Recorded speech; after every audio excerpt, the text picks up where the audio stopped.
வணக்கம் நண்பர்களே. நம்ம இன்னைக்கு என்ன டாபிக் பார்க்க போறோம்னு பார்த்தீங்கன்னா, ஐந்தாண்டு திட்டம், 5 இயர் பிளானர்ஸ் அப்படின்னு சொல்லுவோம்ல. இப்போ ஐந்தாண்டு திட்டங்கள் தான் பார்க்க போறோம். ரொம்ப ரொம்ப முக்கியமான டாபிக். ஏன் ரொம்ப ரொம்ப முக்கியமான டாபிக் அப்படின்னாட்டா, இந்தியா சுதந்திரம் அடையும் போது பொருளாதாரத்தில் ரொம்ப வீக்காக இருக்கும். அப்போ இந்தியா சுதந்திரம் அடைந்ததுலேருந்து இப்போ வரைக்கும் பொருளாதாரங்கள் அதிக முன்னேற்றம் அடைந்து வந்திருக்கு. அப்போ எப்படி எப்பெல்லாம் முன்னேறிக்காங்க, அப்போ முன்னேறதுக்கான காரணங்கள் என்னென்ன அப்படின்னு பார்த்தீங்கன்னா, இந்த 5 இயர் பிளானர்ஸ் அப்படிம்பாங்க. அதனால தான் இந்தியா தற்போது பொருளாதாரத்தில் எத்தனாவது இருக்கு, 5வது பிளேஸ் இருக்கும். சரிங்களா? 2014 முன்னாடி வரைக்கும் இந்தியா பொருளாதாரத்தில் எத்தனாவது பிளேஸ்னா 7வது பிளேஸ் இருந்தாங்க. சரிங்களா? தற்போது எத்தனாவது பிளேஸ்னா 5வது பிளேஸ் இருக்கும். நமக்கு முன்னாடி 5வது பிளேஸ்ல இருந்த இங்கிலாந்து என்ன மட்டும் பீட் பண்ணி நம்ம முன்னாடி விட்டோம். நமக்கு அடுத்து இங்கிலாந்து 6வது பிளேஸ்ல இருக்காங்க. சரிங்களா? அப்போ 1947க்கு முன்னாடி வரைக்கும் நம்ம அடிமைப்படுத்தி கிடந்த, நம்மளை அடிமையா வச்சிருந்த இங்கிலாந்து என்ன பண்ணிருக்காங்க அப்படின்னா ஸ்டார்டிங்ல 5வது பிளேஸ்ல இருந்தாங்க. அப்போ நம்மளே அவங்களை பீட் பண்ணி என்ன பண்ணிட்டோம், 5வது பிளேஸ் போயிட்டோம். அப்போ நம்மளோட வளர்ச்சி எவ்வளவு தூரத்தை இருக்கு அப்படின்னு பார்த்தீங்கன்னா பயங்கரமான வளர்ச்சி. சரிங்களா? அதற்கு முதன்மை காரணம் அப்படின்னு பார்த்தீங்கன்னா இந்த 5 இயர் பிளானர்ஸ், 5ஆண்டு திட்டங்கள் அப்படிம்பாங்க. இந்த 5ஆண்டு திட்டங்கள் செயல்பாடு எப்படிலாம் இருக்கு, அதோட ஃபுல் டீடைல்ஸ் எப்படி அப்படிங்கிறத பத்தி இன்னைக்கு ஃபுல் டீடைல்ஸா பார்க்கலாம். சரிங்களா? சரி வாங்க. அப்போ இன்னைக்கு பார்க்க போற டாபிக் பார்த்தீங்கன்னா 5ஆண்டு திட்டங்கள் அப்படிம்பாங்க. 5ஆண்டு திட்டம் அப்படிம்பாங்க. சரிங்களா? அப்போ 5ஆண்டு திட்டம், இந்த ஆக்சுவலா நம்ம இந்திய அரசியலமைப்பு என்ன சொல்லுவோம், கடன் வாங்கப்பட்ட அரசியலமைப்பு அப்படின்னு சொல்லுவாங்க. அப்படித்தானே? அப்போ இந்த 5ஆண்டு திட்டம் எங்க இருந்து கடன் வாங்கணும் அப்படின்னு கேட்டீங்கன்னா சோவியத் ரஷ்யா அப்படின்னு சொல்லணும். சரியா? சோவியத் ரஷ்யா, சோவியத் யூனியன் அல்லது ரஷ்யா அப்படிம்பாங்க. தொடக்கத்துல ரஷ்யாவோட பேருனா சோவியத் யூனியன் இருந்திருக்கு. சரிங்களா? தற்போது என்ன பண்றது, ரஷ்யான்னு பேர் மாத்திருக்காங்க. அப்ப இந்த 5ஆண்டு திட்டம் எங்க இருந்து கடன் வாங்கப்பட்டது அப்படின்னு கேட்டாங்கன்னா சோவியத் யூனியன் ரஷ்யால இருந்து கடன் வாங்கப்பட்டது அப்படின்னு சொல்லணும். இந்தியாவில எத்தனை 5ஆண்டு திட்டங்கள் இதுவரைக்கும் செயல்படுத்திருக்காங்க அப்படின்னு கேட்டோம்னா 12 5ஆண்டு திட்டங்கள் அப்படின்னு சொல்லி ஆன்சர் சொல்லணும். சரிங்களா? 12 5ஆண்டு திட்டம் நம்ம பயன்படுத்தியிருக்கோம். இதே இது சைனாலாம் எடுத்துக்கிட்டீங்கன்னு வச்சுக்கோங்களேன், 10 இயர் பிளானர்ஸ் அப்படிம்பாங்க. சரி, 10 இயர் பிளானர்ஸ் லாங் ப்ராசஸ். இது பாகிஸ்தான் எடுத்துக்கிட்டீங்கன்னு வச்சுக்கோங்களேன், அவன் சிங்கிள் இயர் பிளானர்ஸ் அப்படிம்பாங்க. ஒரு வருஷத்துக்கும் பிளானை மாத்திக்கிட்டே இருப்பாங்க. அப்போ ஒரு நாடு வளர்ச்சி அடைஞ்ச நாடா இல்லையா அப்படின்னு எப்படி தெரிஞ்சுக்கணும்னா கரெக்டான திட்டமிடுதல் இருக்கணும். அப்ப திட்டமிடுதல் கரெக்டா இருந்தாதான் பொருளாதாரத்துல முன்னாடி போக முடியும். சரிங்களா? அப்போ நம்மளோட திட்டமிடுதல் கொள்கையை முதல்ல வகுத்து கொடுத்தது யாருன்னு பாத்தீங்கன்னா ஜவஹர்லால் நேரு அவர்கள் தான் என்ன பண்ணிருக்காங்க, இந்த திட்டமிடுதல் கொள்கையை வகுத்து கொடுத்துருக்காங்க. அதுக்காண்டி தொடங்கப்பட்ட ஒரு அமைப்பு தான் என்னது அப்படின்னா இந்த 5ஆண்டு திட்டம் அப்படிம்பாங்க. இந்த 5ஆண்டு திட்டங்கள் அரசியலமைப்பு சாராத அமைப்பு. சரிங்களா? அரசியலமைப்பு சார்ந்த அமைப்பு கிடையாது, அரசியலமைப்பு சாராத அமைப்பு.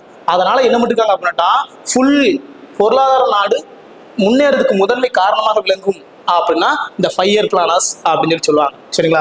அப்போ சோவியத் ரஷ்யாவில இருந்து வாங்கியிருக்கோம். எத்தனை 5ஆண்டு திட்டங்கள் பயன்படுத்திருக்கோம் அப்படின்னா 12 5ஆண்டு திட்டத்திலிருந்து தான் பயன்படுத்திருக்கோம். சரிங்களா? கடைசி இப்ப என்ன பண்ணிட்டாங்க அப்படின்னா இந்த 5ஆண்டு திட்டத்தை 2015 ஜனவரி 1ல இந்த 5ஆண்டு திட்டத்தை கேன்சல் பண்ணிட்டு தற்போதுள்ள அரசாங்கம் என்ன பண்ணிட்டாங்க அப்படின்னா 5ஆண்டு திட்டத்துக்கு பதிலாக நிதி ஆயோக் அப்படின்னு ஒரு புது அமைப்பை கொண்டு வந்துட்டாங்க. சரிங்களா? இப்ப லாஸ்டா குரூப் 1ல கேட்ட கொஸ்டின் அதான் கேட்டிருந்தாங்க, நிதி ஆயோக்கின் நிர்வாக தலைவர் யார் அப்படின்னு கேட்டிருந்தாங்க. சரிங்களா? நிர்வாக தலைவர் யாரு அப்படின்னா துணைத் தலைவர் அப்படின்னு சொல்லி சொல்லணும். சரிங்களா? அதான் ஆன்சரா கேட்டிருந்தா. அப்ப 5ஆண்டு திட்டத்துக்கு மாற்றாக கொண்டு வரப்பட்ட ஒரு அமைப்பு அப்படின்னா நிதி ஆயோக் அப்படின்னு சொல்லி சொல்லணும். அப்போ நம்ம பார்க்க போறது 12 5ஆண்டு திட்டங்களையும் பார்க்க போறோம். சரிங்களா? அப்போ முதல் 5ஆண்டு திட்டம், ஃபர்ஸ்ட் 5ஆண்டு திட்டம் 5 இயர் பிளானா அப்படிம்பாங்க. முதல் 5ஆண்டு திட்டம் 1951 இருந்து 1956 வரைக்கும். நம்ம பார்க்க போறது என்னது அப்படின்னா அந்த பிளானோட இயர் பார்த்துக்கணும், அந்த பிளானோட நோக்கம் என்ன, அதோட தலைவர் பேர் என்ன பேரு, அது சக்சஸ் ஆனிச்சா ஃபெயிலியர் ஆனிச்சா அதை மட்டும் தெரிஞ்சுக்கிட்டா போதும். சரிங்களா? அப்போ முதல் 5ஆண்டு திட்டத்தின் நோக்கம் என்ன அப்படின்னா வேளாண்மைக்கு முக்கியத்துவம் கொடுக்கணும். வேளாண்மைக்கு முக்கியத்துவம். சரிங்களா? வேளாண்மைக்கு முக்கியத்துவம் கொடுக்கணும். ஏன் அப்படின்னாட்டா இந்தியாவிலே மிகப்பெரிய வருவாய் கிடைக்கிற ஒரு அமைப்பு எதுன்னு கேட்டீங்கன்னா ஒரு டிபார்ட்மெண்ட் அப்படின்னு கேட்டீங்கன்னா வேளாண்மை துறை தான். அப்போ வேளாண்மை துறைக்கு அதிக முக்கியத்துவம் கொடுக்கணும், அதிக அளவு நிதி ஒதுக்கீடு பண்ணணும் அப்படிங்கிறதுக்காண்டி அதோட நோக்கம் என்னன்னு பாத்தீங்கன்னா வேளாண்மைக்கு முக்கியத்துவம் அப்படின்னு யோசிச்சுக்கணும். இதோட தலைவர் பேர் பாருங்க, இதோட தலைவர் பேர் பாத்தீங்க அப்படின்னா ஹெரட்டோ டோமர் அப்படிமா. ஹெரட்டோ டோமர். சரிங்களா? ஒருத்தனை பார்த்து டோமர் அப்படி யோசிச்சு சொல்லுவோமா, அப்படி ஞாபகம் வச்சுக்கோங்க. சரிங்களா? நான் ஈஸியா இருக்குன்னு ஞாபகம் வச்சுக்கணும், அப்படிதான் ஈஸியா ஞாபகம் வைக்க முடியும். சரிங்களா? அப்போ இதோட தலைவர் யாருன்னா ஹெரட்டோ டோமர் அப்படிமா. சரிங்களா.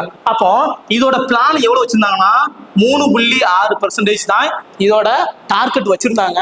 டார்கெட் என்ன சொல்லிட்டாங்க, அச்சீவ் பண்ணிட்டாங்க. சரிங்களா. அப்ப முதல் 5 ஆண்டு திட்டம் சக்சஸா ஃபெயிலியரா கேட்டோம்னா சக்சஸ் ஆயிட்டுன்னு சொல்லணும். சரிங்களா. அப்போ முதல்ல நம்ம வேளாண்மை தான் முக்கியத்துவம் கொடுப்போம். இப்பவுமே என்ன சொல்றாங்க, வேளாண்மைக்கு தான் அதிக முக்கியத்துவம் கொடுக்காங்க. அப்போ ஒண்ணுன்னு வச்சுக்கணும்னா வேளாண்மை அப்படின்னு வச்சுக்கணும். சரியா. அப்போ முதல் 5 ஆண்டு திட்டம் வேளாண்மைக்கு முக்கியத்துவம் கொடுக்கப்பட்டது. அதோட தலைவர் யாரு அப்படின்னா ஹெரட்டோ டோமர் அப்படிங்கணும். அதே மாதிரி அதோட டார்கெட் எவ்வளவுன்னு பாத்தீங்கன்னா 3.6 டார்கெட் வச்சிருந்தாங்க. 3 டார்கெட்டை அச்சீவ் பண்ணிட்டாங்க அப்படின்னு சொல்லுவோம். சரிங்களா. அடுத்து பாருங்க, 2வது 5ஆண்டு திட்டம், 2வது 5ஆண்டு பிளான் 1956 இருந்து 1961 வரைக்கும். இப்பவும் நேரு தான் இருக்காரு. அது 5 இயர் பிளஸ் ஃபர்ஸ்ட்லயும் நேரு தான் இருப்பாரு, இப்பவும் நேரு தான் இருக்காரு. சரியா. 2வது 5ஆண்டு திட்டத்தின் தலைவர் பாருங்க, தலைவர் பேர் என்ன பேருனா மகள நோபிலஸ்.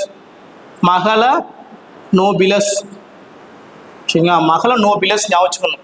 அப்ப 2 பெண் குழந்தைகள் அப்படிங்கிற மாதிரி ஞாபகம் வச்சுக்கணும். 2 பெண் குழந்தைகள் இருக்கிறதுனால 2வது 5ஆண்டு திட்டம் மகள நோபிலஸ் அப்படின்னு வச்சுக்கலாம். சரிங்களா. அப்ப 2வது 5ஆண்டு திட்டம் சரிங்களா எதற்கு முக்கியத்துவம் கொடுக்கப்பட்டது அப்படின்னா என்னது, அதோட தலைவர் யாரு அப்படின்னா மகள நோபிலஸ் அப்படின்னு சொல்லணும். சரியா. அடுத்து பாருங்க, 2வது இதோட டார்கெட் பாத்தீங்கன்னா 3.6, இதோட டார்கெட் 4.1 தான் இதோட டார்கெட்டா இருந்துச்சு. சரிங்களா. அப்போ இதோட நோக்கம் பாத்தீங்கன்னா தொழில்துறைக்கு முக்கியத்துவம் கொடுக்குது. தொழில்துறை. சரிங்களா. தொழில்துறைக்கு முக்கியத்துவம் கொடுக்கணும். அப்ப 2வது 5ஆண்டு பிளான் 1956 இருந்து 61 வரைக்கும் நடக்குது. இதோட தலைவர் யாருன்னா மகள நோபிலஸ் அப்படிங்காங்க. இதோட டார்கெட் எவ்வளவுன்னா 4.1 வச்சிருக்காங்க. இதோட நோக்கம் தொழில்துறைக்கு முக்கியத்துவம் கொடுக்கணும். இண்டஸ்ட்ரீஸ். சரிங்களா. ஃபுல் அண்ட் ஃபுல் இண்டஸ்ட்ரீஸ் முக்கியத்துவம் கொடுக்கணும். இப்போ எக்ஸாம்பிளுக்கு தமிழ்நாட்டு இண்டஸ்ட்ரீஸ் நிறைய இண்டஸ்ட்ரீஸ் இருக்கு. அப்போ இண்டஸ்ட்ரீஸ்க்கு நிறைய முக்கியத்துவம் கொடுத்தா தான் பொருளாதாரத்துல முன்னாடி வர முடியும் அப்படிங்கிறதுக்காண்டி கொடுக்கப்பட்டது ஒரு 5ஆண்டு திட்டம் தான் 2வது 5ஆண்டு திட்டம் சொல்றாங்க. இந்த 5ஆண்டு திட்டத்தின் தலைவர் யாரு அப்படின்னா மகள நோபிலஸ் அப்படின்னு சொன்னோம். இந்த 5ஆண்டு திட்டத்தின் இந்தியாவின் பிரதமராக இருந்தவர் யாரு அப்படின்னா ஜவஹர்லால் நேரு அவர்கள் இருந்திருக்காங்க. சரிங்களா. அப்ப 2 5ஆண்டு திட்டம் படிச்சாச்சு. அடுத்து 3வது 5ஆண்டு திட்டம் பாருங்க. 3வது 5ஆண்டு திட்டம், 3வது பிளான் என்ன அப்படின்னா 1961 இருந்து 1966 வரைக்கும். சரிங்களா. அப்ப 3வது 5ஆண்டு திட்டத்தின் தலைவர் யாருன்னு பாத்தீங்கன்னா ஞாபகம் வச்சுக்கணும், ஃபர்ஸ்ட் ஹெரட்டோ டோமர், 2வது மகள நோபிலஸ் அப்படின்னு சொல்லிச்சுனாங்க. 3வது 5ஆண்டு திட்டத்தின் பாருங்கன்னா காட்கில் திட்டம் அடிப்பாங்க. காட்கில் திட்டம். காட்கில் திட்டம் என்று அழைக்கப்படும் 5 பிளான்ஸ் எது அப்படின்னா 3வது 5ஆண்டு திட்டம்னு சொல்லணும். அப்போ 3வது 5ஆண்டு திட்டத்துல இதோட நோக்கம் என்ன அப்படின்னு பாத்தீங்கன்னா சுதந்திரமான பொருளாதாரம். சரிங்களா. சுதந்திரமான மற்றும் தற்சார்பு பொருளாதாரம். தற்சார்பு பொருளாதாரம் அப்படிம்பாங்க. சரிங்களா. 3வது 5ஆண்டு திட்டம் 1961 இருந்து 66 வரைக்கும் நடந்துச்சு. அதோட தலைவர் யாரு அப்படின்னா காட்கில் அப்படிங்கிறது அதோட தலைவரா இருந்தாரு. அதோட நோக்கம் என்னன்னு பாத்தீங்கன்னா சுதந்திரமான மற்றும் தற்சார்பு பொருளாதாரம் அப்படின்னு சொன்னாங்க. சரிங்களா. அப்போ ஃபர்ஸ்ட் டார்கெட் 3.6 வச்சிருந்தாங்க. 2வது 4.1 வச்சிருந்தாங்க. சரிங்களா. இதுல டார்கெட் எவ்வளவு அப்படின்னா 5.6. சரிங்களா. 5.6 டார்கெட் வச்சிருக்காங்க. சரி, ஓகே. 5.6 தான் அவங்களோட டார்கெட். அதையும் சக்சஸ் ஆயிட்டாங்க. சரிங்களா. 5.6 சக்சஸ் ஆனிச்சா ஃபெயிலியர் ஆனிச்சான்னு கேட்டோம்னா ஃபெயிலியர் ஆயிட்டுன்னு சொல்லணும். சரிங்களா. ஏன்னா தற்சார்பு இந்தியாவை அவ்வளவு சீக்கிரத்துல அடைய முடியாது. சரிங்களா. அப்ப என்ன பண்றாங்க அப்படின்னா காட்கில் திட்டம் என்ன சொல்றாங்க, சுதந்திரமான பொருளாதாரம் தற்சார்பு பொருளாதாரம் அப்படிங்காங்க. எதுக்காண்டி ஃபெயிலியர் ஆனது அப்படின்னா முக்கிய காரணம் பார்த்தோன்னா இந்தியாவுக்கும் சைனாவுக்கும் போர் நடக்குது. இந்தியாவுக்கும் சைனாவுக்கும் போர் நடந்தது 1962. இந்த போரோட தாக்கம் தான் என்ன சொல்றாங்கன்னா இந்தியாவோட பொருளாதாரத்தை என்ன பண்றது, மாத்த ஆரம்பிச்சிருது. சரிங்களா. அப்போ நிறைய போருக்கு நிறைய செலவழிக்க வேண்டிய சுச்சுவேஷன் வந்ததுனால என்ன பண்றாங்க, பொருளாதாரத்துக்கு முக்கியத்துவம் கொடுக்க முடியல. அவங்களோட டார்கெட் சுதந்திரமான மற்றும் தற்சார்பு பொருளாதாரம் பிளான் பண்ணி வச்சிருந்தாங்க. டார்கெட் 5.6 அப்படின்னு டார்கெட் வச்சிருந்தாங்க. ஆனா என்ன பண்ணாங்க, அந்த டார்கெட்டை அவங்களால அடைய முடியல. அதனால என்ன பண்றாங்க, இந்தியா சைனா போரின் காரணமாக என்ன பண்றாங்க, 1962 போரின் காரணமாக 3வது 5ஆண்டு திட்டம் ஃபெயிலியர்ல போய் முடிச்சிருச்சு. சரிங்களா. அடுத்து பாருங்க, அடுத்து இவங்களால தோல்வியினால என்ன பண்ணிட்டாங்கன்னா இனிமேல் 5ஆண்டு திட்டம் செயல்படுத்த முடியாது. என்ன பண்ணலாம் அப்படின்னா ஆண்டு திட்டங்களா ஒரு திட்ட விடுமுறை விடலாம் அப்படின்னு சொல்லி விட்டாங்க. அதுதான் திட்ட விடுமுறை காலம் அப்படிம்பாங்க. திட்ட விடுமுறை எப்போ அப்படின்னா 1966 இருந்து 1969 வரைக்கும். சரிங்களா, ஞாபகம் வச்சுக்கணும். திட்ட விடுமுறை காலம் எப்போதுன்னா 1966 இருந்து 69 வரைக்கும் சொல்லுவாங்க. இதுல சிங்கிள் இயர் பிளான்ஸா யூஸ் பண்ணாங்க.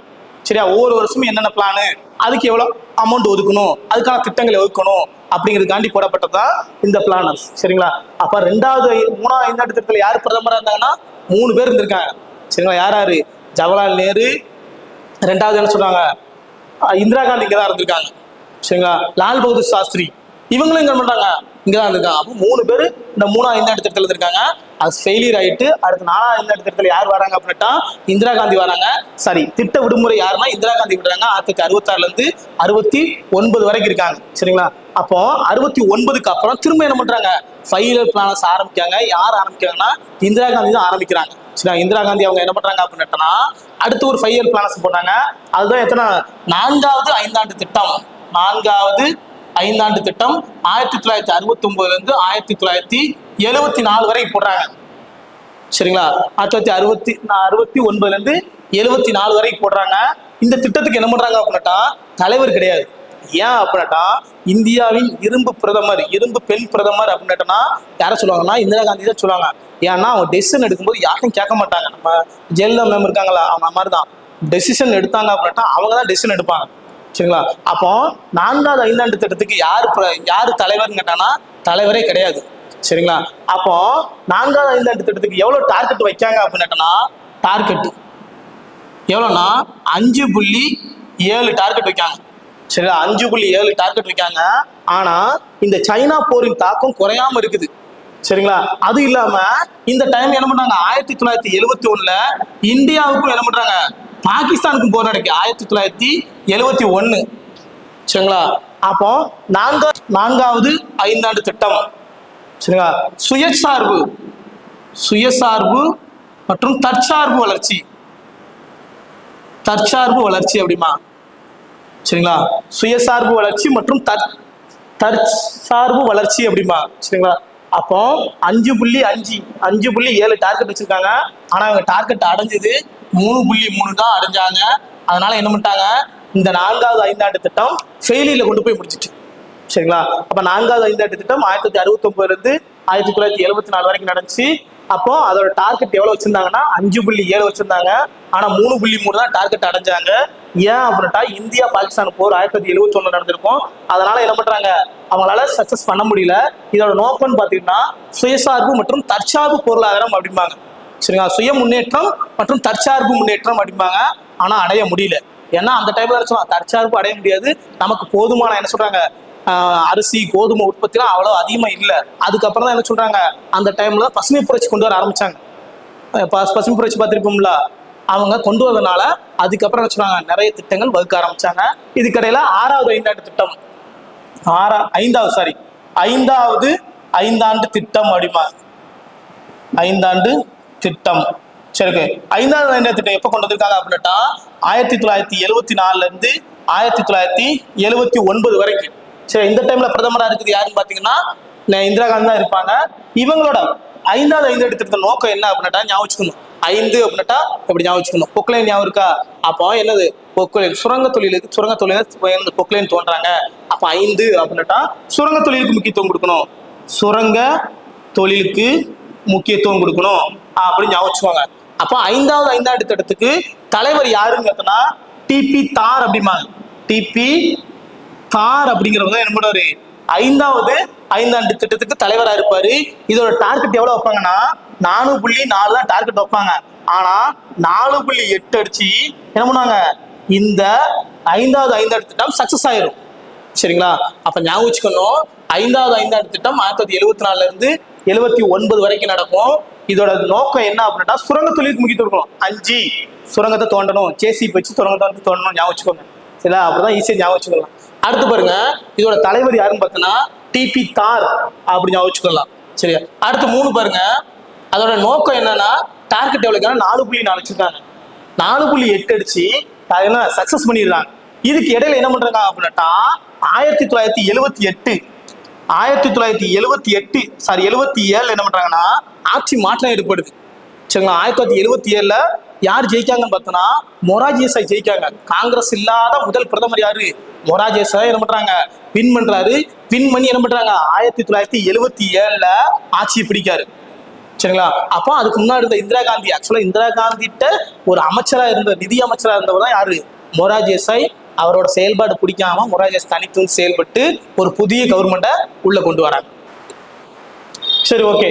அப்புறம் 1977ல ஆட்சி மாற்றம் ஏற்பட்டு யாரு, மொரார்ஜி தேசாய் என்ன சொல்றாங்க, பிரதமரா வந்திருக்காரு, மொரார்ஜி தேசாய். அப்போ காங்கிரஸ் இல்லாத முதல் பிரதமர் யாருன்னு கேட்டாங்கன்னா மொரார்ஜி தேசாய் சொல்லணும். இவர் வந்த உடனே என்ன பண்றாரு அப்படின்னா 1978ல இருந்து 1979 வரைக்கும் என்ன பண்றாரு அப்படின்னா ஐந்தாண்டு திட்டம், காங்கிரஸ் கொண்டு வந்த ஐந்தாண்டு திட்டத்துக்கு மாற்றாக இவர் ஒரு திட்டம் கொண்டு வந்திருக்காரு. அந்த திட்டத்தோட பேர் தான் சுழல் திட்டம் அப்படிம்பாங்க. சரிங்களா? சுழல் திட்டம் 1978ல இருந்து 79 வரைக்கும் அந்த சுழல் திட்டம் பயன்படுத்திருக்காங்க. பின்னால என்ன பண்றாங்க, சுழல் திட்டமும் கேன்சல் ஆயிருது. ஏன் அப்படின்னா 1979ல இவரோட கவர்மெண்ட் கவுந்து போச்சு. சரிங்களா? அப்போ 1979ல திரும்ப என்ன பண்றாங்க, புது அரசாங்கம் வருது. அப்பதான் என்ன பண்றாங்க, 1977ல இருந்து 78ல இருந்து 79 சுழல் திட்டம் ஞாபகம் வச்சுக்கணும். சுழல் திட்டத்தை கொண்டு வந்த பிரதமர் யாருன்னு கேட்டோம்னா மொரார்ஜி தேசாய் அப்படின்னு சொல்லி சொல்றோம். சரி, ஓகே.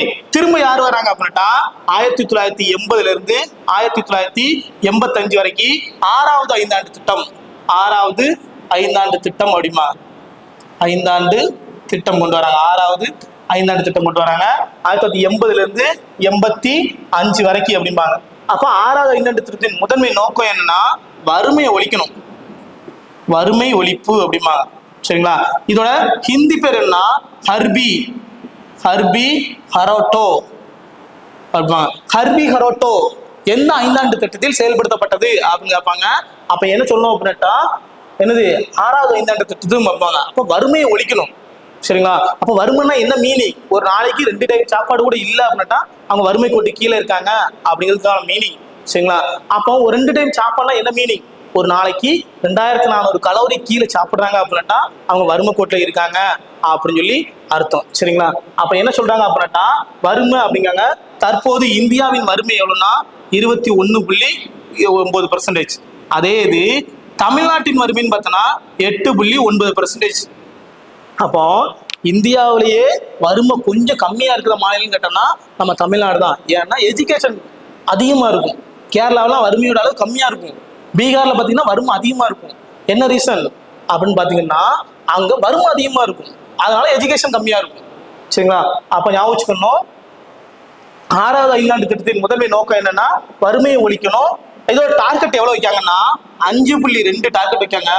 5.7% என்ன பண்றாங்க, டார்கெட் அடிச்சு வின் பண்றாங்க. சரிங்களா? அப்போ ஆறாவது ஐந்தாண்டு திட்டம் 1980ல இருந்து 85 ஆறாவது ஐந்தாண்டு திட்டத்துக்கு முக்கியத்துவம் கொடுக்காங்க. ஆறாவது ஐந்தாண்டு திட்டத்தின் நோக்கம் வறுமையை ஒழிக்கணும், ஹர்பி ஹரோட்டோ அப்படிங்காங்க. அதோட டார்கெட் எவ்வளவுன்னா 5.2 வைத்தாங்க.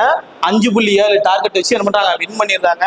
தற்போது இந்தியாவின் வறுமை எவ்வளவுன்னு கேட்டோம்னா 21.9% அப்படிங்கணும். தமிழ்நாட்டின் வறுமை அப்படின்னா 4.89 அப்படின்னு சொல்லி சொன்னோம். அப்போ ஆறாவது ஐந்தாண்டு திட்டம் முடிச்சு அடுத்து ஏழாவது ஐந்தாண்டு திட்டம் பாருங்க. ஏழாவது ஐந்தாண்டு திட்டம், ஐந்தாண்டு திட்டம். சரிங்களா? 1985ல இருந்து 1990 வரைக்கும் ஞாபகம் வச்சுக்கணும். சரிங்களா? அப்போ ஏழாவது ஐந்தாண்டு திட்டத்தின் முதன்மை நோக்கம் என்ன சொன்னா தனியார் துறைக்கு முக்கியத்துவம் கொடுக்கணும். தனியார் துறைக்கு முக்கியத்துவம். சரிங்களா? அப்போ இதோட டார்கெட் எவ்வளவு வைக்காங்கன்னு பாத்தீங்கன்னா இங்க 5.2ல இருந்து 5.7 வரைக்கும் வைக்காங்க. இங்க டார்கெட் எவ்வளவு வைக்காங்கன்னா 5% வைக்காங்க. ஆனா 6% அடிச்சு என்ன பண்றாங்க, டார்கெட்டை வின் பண்றாங்க. சரியா? அப்ப 7 அப்படின்னா என்ன சொன்னா டோனியோட ஜெர்சி நம்பர் என்னது 7. அப்ப தனியார் துறைக்கு அதிக விளம்பரம் அடிச்சு கொடுப்பாரு, அதனால தனியார் துறைக்கு முக்கியத்துவம் கொடுத்தாங்க அப்படின்னு வச்சு. 5க்கு என்னது ஜேசி வச்சு தோணுவாங்களா, அப்ப என்னது சுரங்க தொழிலுக்கு முக்கியத்துவம் கொடுக்குது. 6 அப்படின்னா 6 வயசுல வறுமையா இருக்கக்கூடாது, அப்ப வறுமை கோட்டு ஒழிப்பு, கார்பி கரோட்டோ அப்படிமா. 7 அப்படின்னா என்ன சொல்றாங்க, தனியார் துறைக்கு முக்கியத்துவம் கொடுக்கணும். சரி, தனியார் துறையும் என்ன பண்ணும், டெவலப் பண்ணும். அப்ப தனியார் துறைக்கு நிறைய முக்கியத்துவம் கொடுக்கணும் அப்படிங்கிற காட்டி கொண்டு வரதான் ஏழாவது ஐந்தாண்டு திட்டம் 85 to 90. சரிங்களா? மறுபடியும் என்ன பண்றாங்க, அதோட டார்கெட் 6, 5 வைக்காங்க. 6 அடிச்சு என்ன பண்றாங்க, அது சக்சஸ் ஆயிருக்காங்க. சரிங்களா? இதுக்கு இடையில என்ன பண்றாங்கன்னா ஆண்டு திட்டங்கள் செயல்படுத்தணும் அப்படின்னு பிளான் பண்றாங்க. சரியா? ஏன் ஆண்டு திட்டங்கள் அப்படின்னா சரிவர செயல்படல. இது ஏழாவது ஐந்தாண்டு திட்டம். அதுக்கப்புறம் என்ன பண்றாங்கன்னா ஆண்டு திட்டம் செயல்படுத்துறாங்க. 1990 to 1991, 1991 to 1992 அப்படின்னு வைப்பாங்க. அப்போ எத்தனை ஆண்டு திட்டங்கள் செயல்படுத்தினாங்க அப்படின்னா 2 ஆண்டு திட்டங்கள் அப்படிங்கணும். 2 ஆண்டு திட்டம் அப்படிங்கிறது திட்டங்கள் செயல்படுத்தினாங்க. சரியா? 5 ஆண்டு திட்டங்களா 12 5 ஆண்டு திட்டங்கள். ஆண்டு திட்டங்கள் எத்தனை அப்படின்னா 2 ஆண்டு திட்டங்கள் 90 to 91, 91 to 92 நான் வச்சுக்கலாம். சரிங்களா? அடுத்து 7வது 5 ஆண்டு திட்டம் முடிச்சு. அப்ப 8வது 5 ஆண்டு திட்டத்தின் முதன்மை நோக்கம்னா மனிதவள மேம்பாடு, மனிதவள மேம்பாடு மற்றும் கல்விக்கு முக்கியத்துவம் கொடுக்கணும். சரிங்களா? 8வது 5 ஆண்டு திட்டம் 1992 இருந்து 97 வரைக்கும் இருக்கு. மனிதவள மேம்பாடு மற்றும் கல்விக்கு முக்கியத்துவம் கொடுக்கணும். அப்போ இதோட டார்கெட் எவ்வளவு வைக்காங்கன்னா 5.6% வைக்காங்க. சரிங்களா? 5.6% வைக்காங்க. ஆனா 6.8% அடிச்சு வின் பண்றாங்க. சரிங்களா? இப்ப ஞாபகம் வச்சுக்கணும், 8வது 5 ஆண்டு திட்டம் 1992 இருந்து 97 வரைக்கும் நடக்கு. இதோட நோக்கம் என்ன? மனிதவள மேம்பாடு அப்படிங்கிறாங்க, பிளஸ் கல்வியை சேர்க்காங்க, கல்வியும் முன்னேற்றணும் அப்படிங்கிறாங்க. அடுத்து அதோட டார்கெட் 5.6 வச்சிருக்காங்க. ஆனா 6.8 டார்கெட் வச்சு என்ன பண்றாங்க? வின் பண்ணிருந்தாங்க. சரிங்களா? இந்த 5 ஆண்டு திட்டம் ரொம்ப ரொம்ப முக்கியமான 5 ஆண்டு திட்டம். ஏன்னா 7வது 5 ஆண்டு திட்டம் எல்பிஜி அப்படிங்க, லிபரேட்டேஷன் பிரைவேட்டேஷன் குளோபலைசேஷன் அப்படிங்கிற ஒரு சட்டத்தை கொண்டு வராங்க 1991 ஜூலை 24. சரிங்களா? யாரு? நரசிம்மராவ் அப்படிங்கிற பிரதமர் என்ன பண்றாரு அப்படின்னா எல்பிஜி, தனியார் மயமாக்கல், தாராளமயமாக்கல், உலகமயமாக்கல் அப்படிங்கிற ஒரு திட்டத்தை கொண்டு வராரு. எல்லாத்துக்கும் தனியார் துறை திறந்து விடுறாங்க, தாராளமா திறந்து விடுறாங்க. உலகமா என்ன சொல்றாங்க, எங்க நாட்டுக்கு வந்து என்ன சொல்றாங்க, நிறைய திட்டங்களை செயல்படுத்துங்க அப்படின்னு சொல்லி எல்பிஜி திட்டத்தை கொண்டு வராங்க 1991 ஜூலை 24. பிரதமர் யாரு அப்படின்னா நரசிம்மராவ் அப்படிங்காங்க. சரிங்களா? அடுத்து பாருங்க 9வது 5 ஆண்டு திட்டம். 9வது 5 ஆண்டு திட்டம். சரிங்களா? 9வது 5 ஆண்டு திட்டம் இதோட நோக்கம் என்னன்னா சமூக நீதியுடன் கூடிய வளர்ச்சி, சமூக நீதியுடன் கூடிய வளர்ச்சி அப்படின்னு சொல்றாங்க. இதோட டார்கெட் எவ்வளவுனா 7% வைக்காங்க. ஆனா 5.6 டார்கெட் அடிச்சு என்ன சொல்றாங்க? தோல்வி அடைஞ்சிருந்தாங்க. அப்போ 9வது 5 ஆண்டு திட்டம் எதனோட நோக்கம் அப்படின்னா சமூக நீதியுடன் கூடிய வளர்ச்சி. அப்போ முக்கியமான என்ன சொல்றாங்க, யாரையும் புறக்கணிக்க கூடாது. இப்போ 9 சமூக நீதியுடன் கூடிய வளர்ச்சி. அதோட டார்கெட் எவ்வளவுனா 7 டார்கெட் வைக்காங்க. ஆனா 5.6 தான் டார்கெட் அடிச்சு என்ன பண்றாங்க? இந்த 5 ஆண்டு திட்டம் தோல்வியில போய் முடிச்சு. சரிங்களா? அப்போ 9வது 5 ஆண்டு திட்டம் 1997 இருந்து 2002 வரைக்கும். சரிங்களா? சரி, ஓகே. அடுத்து பார்க்கலாம் 9வது 5 ஆண்டு திட்டம். சரி, முடிச்சு. அடுத்து 10வது 5 ஆண்டு திட்டம். 10வது 5 ஆண்டு திட்டம். சரிங்களா? 10வது 5 ஆண்டு திட்டம் முதன்மை நோக்கம் என்ன அப்படின்னா தலா வருமானத்தை இரட்டிப்பாக்கணும். சரிங்களா? அடுத்து என்ன பண்றாங்க அப்படின்னா வறுமையோட அளவை 15% குறைக்கணும். சரிங்களா? இது என்னன்னா 2002 இருந்து 2007 வரைக்கும். இதோட டார்கெட் எவ்வளவு வைக்காங்க அப்படின்னா 8 டார்கெட் எவ்வளவு வைக்காங்கன்னா 8 வைக்காங்க. ஆனா 7.2% அடைஞ்சு என்ன பண்றாங்க? தோல்வியில முடிச்சு. இப்ப 10வது 5 ஆண்டு திட்டம் தோல்வியில் முடிந்த 5 ஆண்டு திட்டம் எதுக்காண்டி அப்படின்னா வறுமையை அவங்களால குறைக்க முடியல. இப்போ வரைக்கும் வறுமையோட அளவு அதிகரிச்சுட்டு தான் இருக்கு. இப்போ 10வது 5 ஆண்டு திட்டம் தலா வருமானத்தை வெட்டி பார்க்கணும், வறுமையோட அளவு 15% குறைக்கணும். அதே மாதிரி 8% டார்கெட் வைக்காங்க. 7.2% என்ன சொன்னாங்க, அவங்களால டார்கெட் அடைய முடியுது. அதனால தோல்வியில முடிச்சு. அதுக்கப்புறம் பாருங்க 11வது 5 ஆண்டு திட்டம். 11வது 5 ஆண்டு திட்டம் எப்பனா 2007 இருந்து 2012 வரைக்கும். சரிங்களா? அப்போ 11வது 5 ஆண்டு திட்டத்தின் நோக்கம் என்னன்னு பாத்தீங்க அப்படின்னா மிக வேகமான வளர்ச்சி. சரிங்களா? அப்போ மிக வேகமான வளர்ச்சி.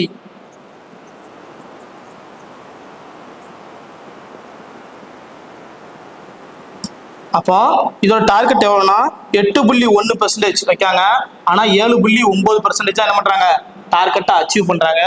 என்ன பண்றாங்க? தோல்வி அடைஞ்சிருக்காங்க. 11வது 5 ஆண்டு திட்டம் 2007 இருந்து 2012 வரைக்கும் என்ன பண்றாங்க? மிக வேகமான வளர்ச்சி அப்படின்னு போறாங்க. ஆனா அதுல தோல்வி அடைஞ்சிருக்காங்க. அதனால என்ன பண்றாங்க?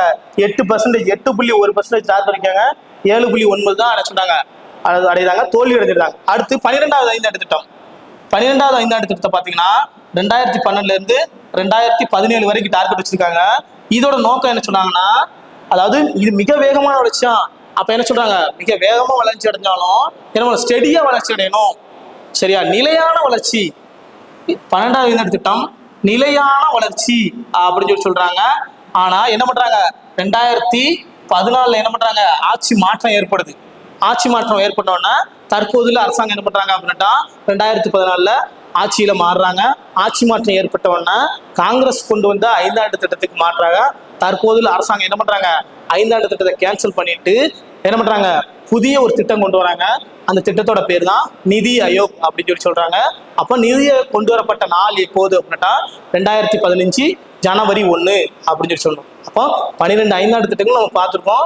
12 இந்தியாவில் தற்போது எத்தனை 5 ஆண்டு திட்டங்கள் செயல்படுத்தியுள்ளதுன்னா 12 5 ஆண்டு திட்டங்கள் சொல்லணும். மொத்தம் எத்தனை 5 ஆண்டு திட்டங்கள் 12 சொல்லிருக்கீங்க. சரி, 5 ஆண்டு திட்டம் எங்க இருந்து கடன் வாங்கப்பட்டது அப்படின்னா சோவியத் யூனியன் அல்லது ரஷ்யா அப்படின்னு சொன்னோம். சரியா, ஓகே. சுழல் திட்டம் எப்போது அப்படின்னா 1978 to 79 அப்படின்னா எல்பிஜி கொண்டு வரப்பட்ட 5 ஆண்டு திட்டம் எது அப்படின்னா 8வது 5 ஆண்டு திட்டம் அப்படின்னு சொல்லணும். சரிங்களா, அப்போ 5 ஆண்டு திட்டத்துக்கு மாற்றாக கொண்டு வரப்பட்ட திட்டம் எது பார்த்தீங்கன்னா நிதி ஆயோக் அப்படின்னு சொல்லணும். சரிங்களா, சரி பார்க்கலாம். அடுத்த கிளாஸ்ல இருந்து கண்டிப்பா பார்க்கலாம். நன்றி.